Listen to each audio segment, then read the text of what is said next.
Hello everyone, welcome once again to my channel. कैसे हैं आप सब? उम्मीद करती हूँ आप सभी अच्छे होंगे। आज के इस वीडियो में हम पढ़ेंगे use of since and for with the solution of all confusions. जी हाँ, सिंस और फॉर के यूज़ से रिलेटेड एक वीडियो पहले भी मैं अपलोड कर चुकी हूँ। आई होप आप सभी ने उसे स्टडी किया होगा। आज के इस वीडियो में मैं आपको बताने वाली हूँ सिंस और फॉर से रिलेटेड जितनी भी कन्फ्यूजन्स हैं उन्हें कैसे दूर किया जाए, यानी उनका सल्यूशन आज इस वीडियो में आप देखेंगे। अभी तक आपने यदि मेरे चैनल को सब्सक्राइब नहीं किया है तो जल्दी से चैनल को सब्सक्राइब कर लीजिए, बेल आइकन प्रेस कर दीजिए और इस वीडियो को अपने दोस्तों के बीच में शेयर करना बिल्कुल मत भूलिएगा। तो चलिए शुरुआत कर लेते हैं वीडियो की। तो जी, यहाँ से आपको वीडियो को बिल्कुल भी स्किप नहीं करना है, एंड तक देखना है। आप सभी को मैं बता दूं कि सिंस और फॉर इन दोनों का ही हिंदी मतलब होता है से। सिंस का यूज़ किया जाता है पॉइंट ऑफ टाइम के लिए, यानी एग्जैक्ट टाइम के लिए। ये सारा डिस्क्रिप्शन पहले भी मैं बता चुकी हूँ पहले वाले वीडियो में। और फॉर का यूज़ किया जाता है पीरियड ऑफ टाइम, यानी कि समयावधि के लिए। अब क्वेश्चन उठता है, in which sentences we use since and for. Since और फॉर का यूज़ कौन से सेंटेंसेस में किया जाएगा, यानी किस टेंस के सेंटेंसेस में? वेरी सिंपल, हम present perfect continuous tense, past perfect continuous tense और फ्यूचर परफेक्ट कॉन्टिन्यूअस टेंस के सेंटेंसेस में ही सिंस और फॉर का यूज़ करते हैं। वो क्यों? क्योंकि इन टेंसेस के सेंटेंसेस में ही हम टाइम की बात करते हैं। चलिए एग्जाम्पल से समझ लेते हैं। सेंटेंस है आपके सामने, the child has been sleeping for 2 hours। मतलब इसका यही है कि बच्चा 2 घंटे से सो रहा है। प्रेजेंट परफेक्ट कॉन्टिन्यूअस टेंस का सेंटेंस है, यहां पर हमने 2 hour से पहले फॉर लगा दिया है। वो इसलिए क्योंकि 2 hour पीरियड ऑफ टाइम है। अब यहां पर आप फिर से एक क्वेश्चन पूछ सकते हैं कि पीरियड ऑफ टाइम क्या होता है, हम कैसे पहचानेंगे पीरियड ऑफ टाइम को? वेरी सिंपल, सभी बिगनर्स के लिए जो पहली बार इस वीडियो को देख रहे हैं उन्हें मैं बता दूं कि पीरियड ऑफ टाइम को आप कुछ इस तरह से समझ सकते हैं, जब हम किसी समय को काउंट कर रहे होते हैं, जैसे 1 घंटा, 2 घंटा, 4 घंटा, 2 मिनट, 15 मिनट, 16 मिनट, 2 दिन, 4 दिन, कुछ इस तरह से। तो जब हम टाइम को गिन पा रहे होते हैं तो वो टाइम आपका पीरियड ऑफ टाइम कहलाता है और उस वक्त हमें फॉर का यूज़ करना चाहिए। दोस्तों, यहाँ पर मैं एक बात और मेंशन करना चाहूँगी, वो ये कि फॉर का यूज़ हम हमेशा काउंटिंग टाइम के लिए ही नहीं करते हैं, बल्कि फॉर का यूज़ कुछ अलग कंडीशंस में भी किया जा सकता है, यानी कि कुछ अलग टाइप के जो टाइम होते हैं, इनडेफिनिट टाइम होते हैं, उसके लिए किया जा सकता है। जैसे मान लीजिए हमें कहना है मैनी डेज, या फिर हमें कहना है फ्यू डेज, या फिर अ लॉन्ग टाइम, तो इन सभी फ्रेजेस के आगे आपको फॉर लगाना होगा। For a long time, for many days, for a few days, कुछ इस तरह से। चलिए अब देख लेते हैं नेक्स्ट सेंटेंस आपके सामने है, the child has been sleeping since 2 o'clock। यहाँ पर इस सेंटेंस का मतलब है बच्चा 2 बजे से सो रहा है।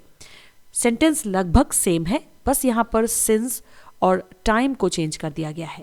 यहाँ पर टाइम 2 o'clock यानी घड़ी में बजने वाला 2 की बात की जा रही है, 2 o'clock की बात की जा रही है, जो कि पॉइंट ऑफ टाइम है, इसीलिए हमने यहाँ पर सिंस का यूज़ किया है।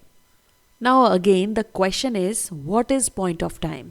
हम कैसे पहचानेंगे पॉइंट ऑफ टाइम को? वेरी सिंपल, घड़ी में बजने वाला समय ही आपका पॉइंट ऑफ टाइम कहलाता है। तो ये तो हो गया वॉच टाइम, यानी 2 o'clock, 3 o'clock, 12 o'clock, कुछ इस तरह से। इसके अलावा यदि हम दिनों की बात करें, महीनों की बात करें, साल की बात करें, तो वहाँ पर भी आप एग्जैक्ट टाइम को निर्धारित कर सकते हैं, डिसाइड कर सकते हैं, क्योंकि वहाँ पर हम टाइम को काउंट नहीं करेंगे, वहाँ पर एग्जैक्ट टाइम बताया जाएगा। जैसे मान लीजिए दिनों में हम एक डेट बता देते हैं, जैसे मान लीजिए 25 दिसंबर, तो ये आपका एग्जैक्ट टाइम हो जाएगा। इसी तरह से महीनों में अगर हम बात करें, जनवरी, फरवरी, मार्च, अप्रैल, तो ये एग्जैक्ट नेम मैं आपको बता रही हूँ महीनों का, तो ये भी आपका एग्जैक्ट टाइम कहलाएगा और पॉइंट ऑफ टाइम में इंक्लूड कर लिया जाएगा। इसी तरह से यदि हम सालों के नाम बोलें, जैसे 1986, 1999, 2022। तो ये सारे सालों के नाम हैं, ईयर्स नेम्स हैं, आपके पॉइंट ऑफ टाइम कहलाएंगे। आई होप आप सभी को समझ में आ गया होगा। तो जिस तरह से काउंटिंग आवर्स के लिए हमें यूज़ करना होगा फॉर, जी हाँ, फॉर का यूज़ हम सेंटेंसेस में करेंगे। और काउंटिंग आवर्स यदि नहीं है तब भी हम फॉर का यूज़ कर सकते हैं, जैसे for many days, for a long time etcetera. ऐसे ही कुछ और फ्रेजेस होते हैं जहां हम फॉर का यूज़ करेंगे।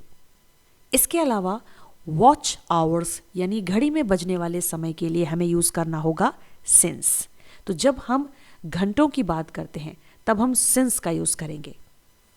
और घड़ी के 24 आवर्स से ही डिसाइड होने वाले जितने भी टाइम पीरियड हैं, जैसे मान लीजिए हम दिनों की बात करें, सुबह, दोपहर, शाम की बात करें, या फिर महीनों की बात करें, सालों की बात करें, जो कि एग्जैक्ट टाइम को दिखा रहे हैं, तो वहाँ पर हम सिंस का यूज़ करेंगे।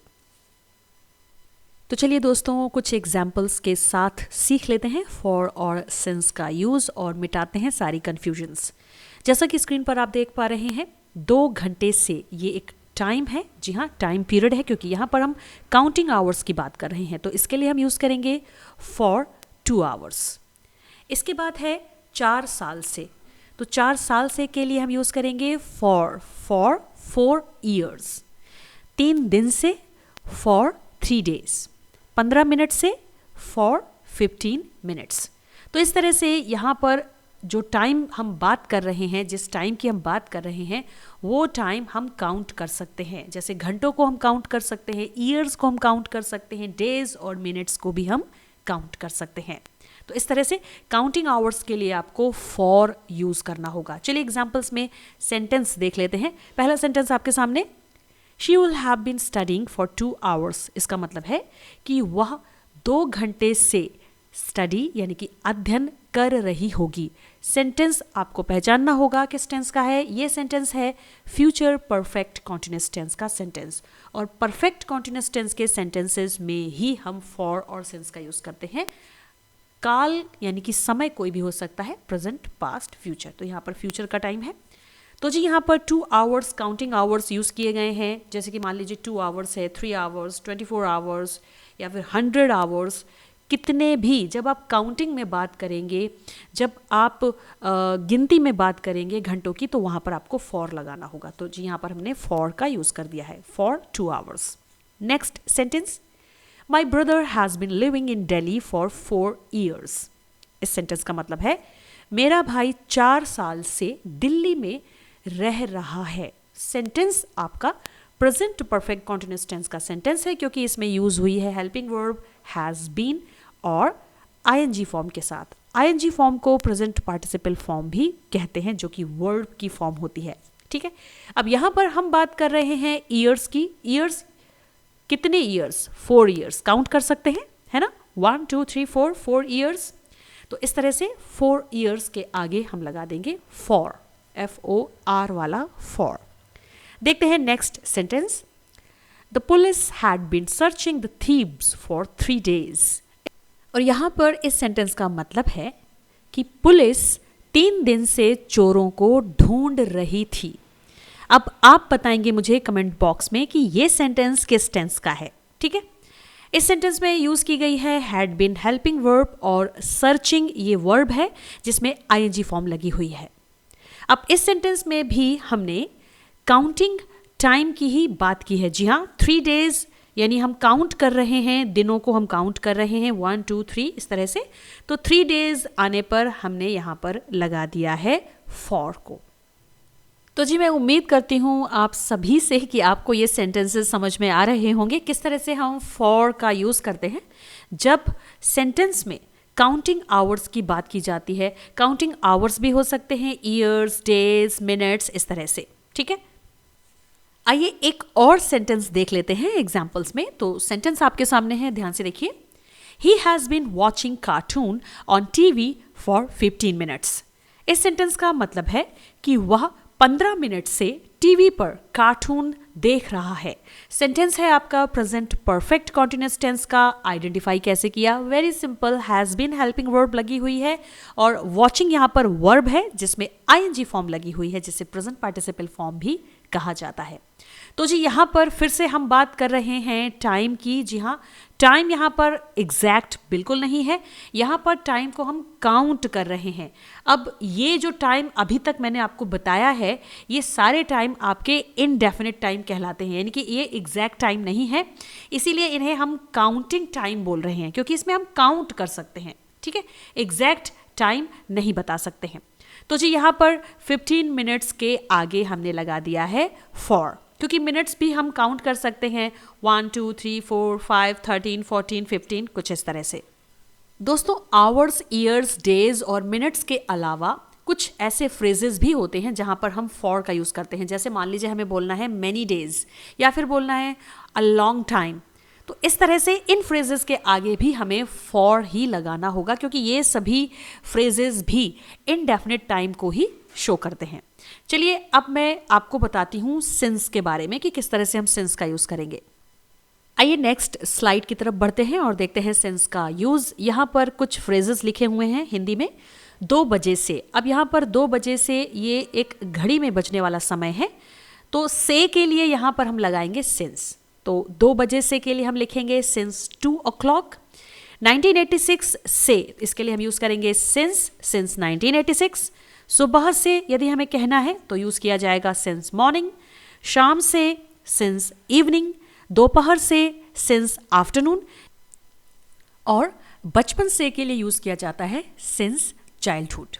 अब यहाँ पर मैं आपको बता दूँ, जब हम सुबह से, शाम से, दोपहर से, इन तीनों टाइम की बात करते हैं, तो यहाँ पर हम किसी भी प्रकार के वॉच टाइम की बात नहीं कर रहे हैं, लेकिन आपको ये ध्यान रखना है कि मॉर्निंग हो, इवनिंग हो या आफ्टरनून हो, इन सभी के टाइम्स को हम वॉच टाइम से ही निर्धारित करते हैं।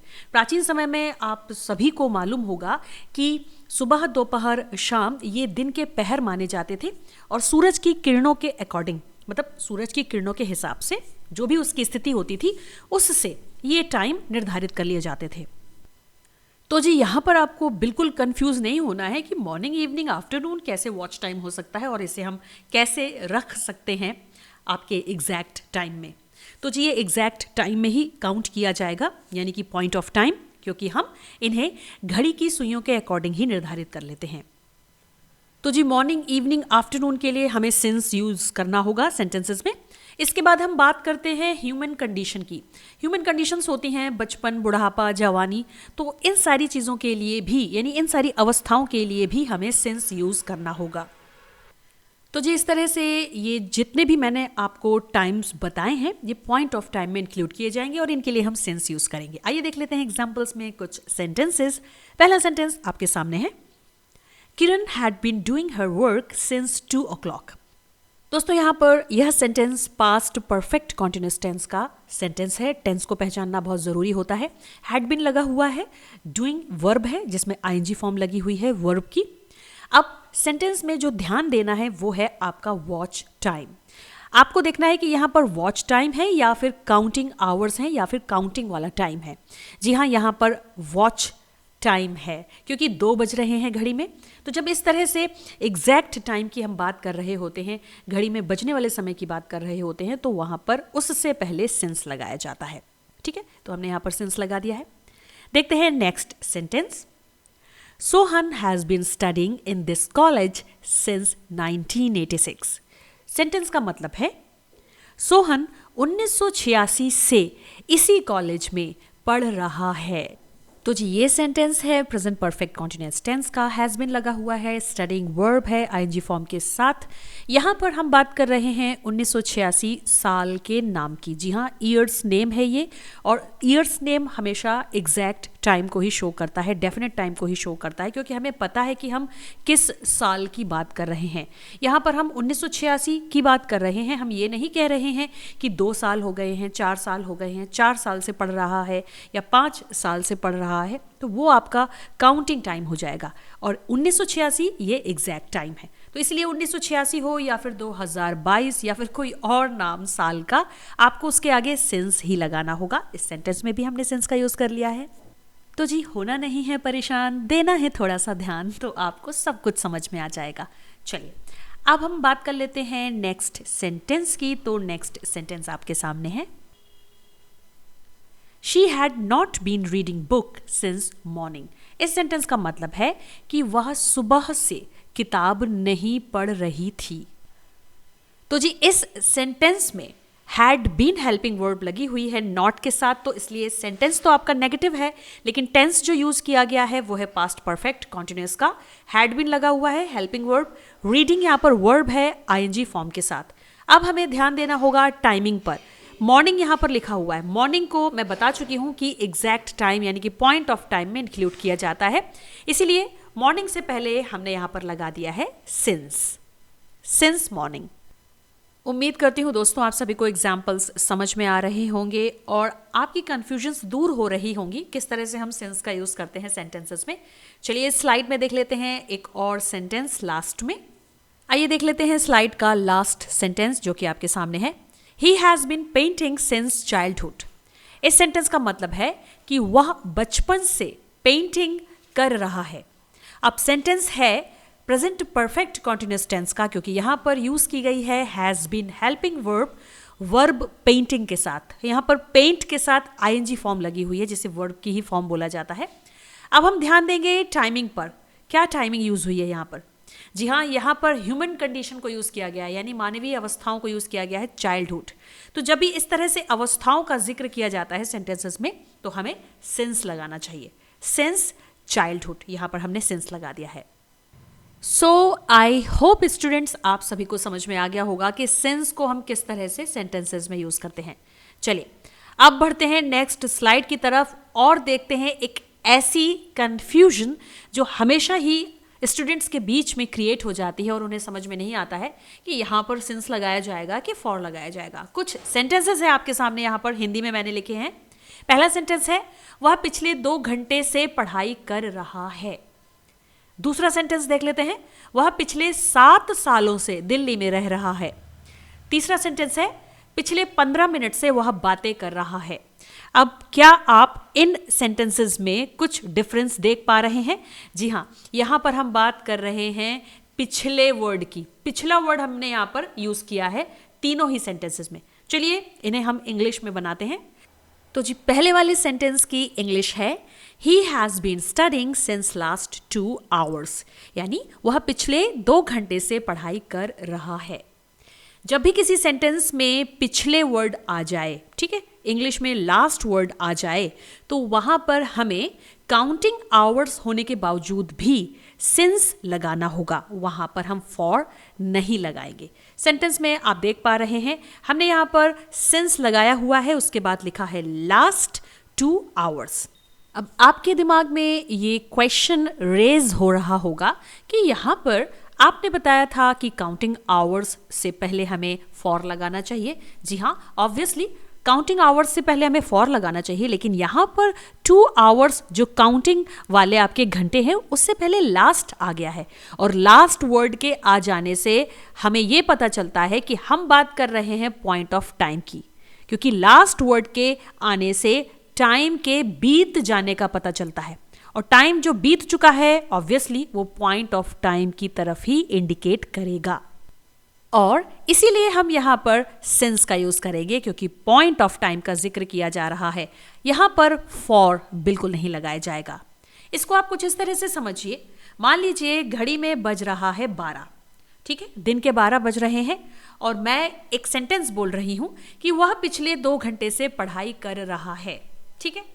अब जब मैंने ये सेंटेंस बोला है तो घड़ी में कुछ तो बज ही रहा होगा, और यहां पर मैं एक इंडिकेशन भी दे रही हूं कि वह पिछले 2 घंटे से पढ़ाई कर रहा है। इसका मतलब यह है कि अभी तो 12 बजे हुए हैं, अब 10 से 11, 11 से 12 अगर हम हिसाब लगाते हैं तो इसका मतलब यह है कि उसने 10 बजे से पढ़ाई शुरू की है। इसीलिए तो मैं बोल रही हूं कि वह पिछले 2 घंटे से पढ़ाई कर रहा है। अब यहां पर 10 बजने का जिक्र हो चुका है। अब घड़ी में अगर कोई टाइम बज रहा है तो वो वॉच आवर कहलाता है, और जब हम वॉच आवर्स की बात करते हैं तो इसका मतलब ये है कि वह होता है exact time, point of time. तो इसका मतलब ये है कि हमें लगाना होगा सिंस। आई होप दोस्तों ये एग्जाम्पल आपके समझ में आ गया होगा। चलिए अब देख लेते हैं सेकेंड सेंटेंस इंग्लिश में। He has been living in Delhi last 7 years, वह पिछले 7 सालों से दिल्ली में रह रहा है। यहां पर भी सेम कॉन्सेप्ट है, लास्ट वर्ड, पिछला वर्ड यहाँ पर लग गया है, इसलिए सेंटेंस में सिंस लगाया जाएगा, क्योंकि लास्ट वर्ड के लग जाने से टाइमिंग जो है वो पॉइंट ऑफ टाइम में कन्वर्ट हो जाती है। ठीक है, अब देख लेते हैं इस वीडियो का लास्ट सेंटेंस, उसकी English. He has been talking since last 15 minutes. पिछले 15 मिनट से वह बातें कर रहा है। इस सेंटेंस में भी सेम वही कंडीशन है, लास्ट वर्ड आया है, पिछला वर्ड आया हुआ है, लास्ट 15 मिनट्स, इसका मतलब है कि हमें सिंस लगाना होगा। हमने लगा दिया है यहाँ पर सिंस लास्ट 15 मिनट्स। तो जी सारी कंफ्यूजन्स दूर हो चुकी हैं। आपको बस इतना ध्यान रखना है कि यदि किसी सेंटेंस में आप लास्ट वर्ड का यूज कर रहे हैं और उसके बाद काउंटिंग आवर्स या फिर काउंटिंग वाला टाइम इंक्लूड कर रहे हैं सेंटेंस में, तो आपको वहां फॉर नहीं लगाना है, आपको वहां पर सिंस लगाना है, क्योंकि लास्ट वर्ड के लग जाने से टाइमिंग एग्जैक्ट हो जाती है। टाइम में हम पॉइंट बता रहे होते हैं। तो जी ये तो था पूरा डिस्क्रिप्शन, जिसमें मैंने आपको बताया कि किस तरह से हम सिंस और फॉर का यूज सेंटेंसेस में करते हैं, और इससे रिलेटेड जो भी कंफ्यूजन्स हैं वो मैंने यहाँ पर क्लियर कर दी हैं। आई होप आप सभी को जरूर समझ में आया होगा। वीडियो अच्छा लगा हो तो जल्दी से लाइक, शेयर एंड सब्सक्राइब कर दीजिए। मिलती हूँ आपसे नेक्स्ट वीडियो में कुछ और कंफ्यूजन्स और सॉल्यूशंस के साथ। तब तक के लिए keep studying, keep watching. Thank you so much, bye bye.